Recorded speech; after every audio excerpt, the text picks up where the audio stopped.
अरुण जी पंजाब से। राधे राधे। राधे राधे महाराज जी। महाराज जी मैं आपसे पूछना चाहता हूँ कि इंसान में इतनी मैं क्यों है? जितना अमीर बलवान इंसान है उतनी ज्यादा मैं। अज्ञान के कारण मैं है। नहीं देखो, भगवान से बड़ा तो कोई है नहीं। अपने भक्तों की सेवा करते हुए भगवान को देखा गया। भगवान अपने भक्त के लिए रथ हाँक रहे हैं। अर्जुन भक्त है ना, इतने बड़े भगवान होके वहां बैठे हैं जहाँ अर्जुन की जूतियां है मतलब बड़ी विचित्र बात है। एक प्रसंग सुनाते हैं हम आपको, महान का जो वास्तविक महान होता है वो कैसा होता है। एक बार भीष्म पितामह जी को बहुत कड़वे वचनों से दुर्योधन ने कहा कि आप सेनापति तो हमारे हो लेकिन पक्ष पांडवों का लेते हो। अगर ऐसा ना होता तो 10,000 महारथियों को रोज मारते हो, एक भी पांडव नहीं मारा गया। जब बार बार वचनों का ऐसा प्रहार किया तो आवेश में आकर 5 बाण निकाल लिए और कहा कल अगर जीवित रहा तो 5 पांडव मारे जाएंगे। अब तो खुशी की लहर दौड़ गई कि भीष्म प्रतिज्ञा होती है।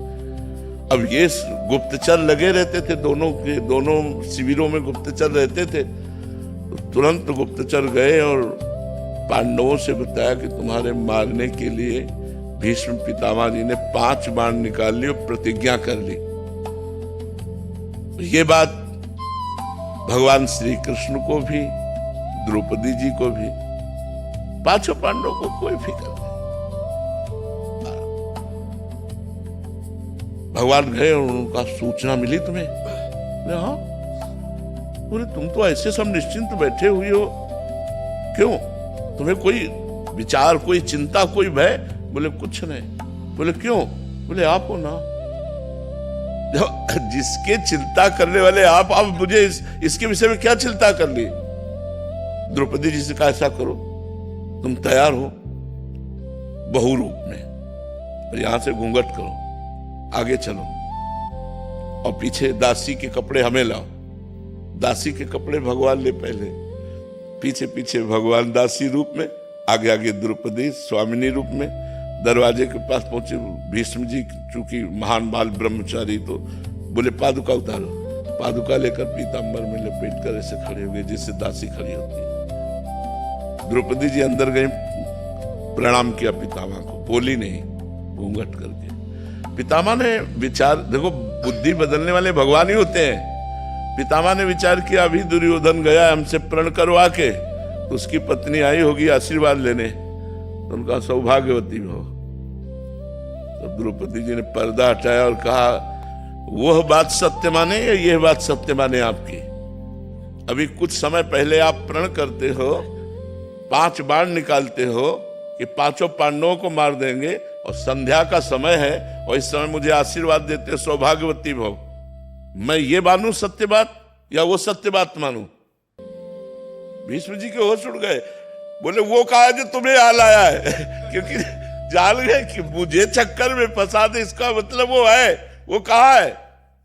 उतरे और दरवाजे पे देखा तो दासी वेश में। तो एक आवेश आया गुस्सा का और ऐसे ऊपर को वस्त्र पकड़ा, ऐसे खींचा और कहा जूतियां देखी दो। भीष्म जी अवाक रह गए। देयम सदा परिभवनम अभीष्ट दोहम तीर्थास्पदम शिव विरंचनुतम शरण्यम भृत्यार्थिहम प्रणत पाल भवादिपूतम वंदे महापुरुष ते चरणारविंदम। शिव ब्रह्मादि जिनकी चरण वंदना करते हो, द्रौपदी की जूतियां, उनका बेटी जिसका रक्षक ये है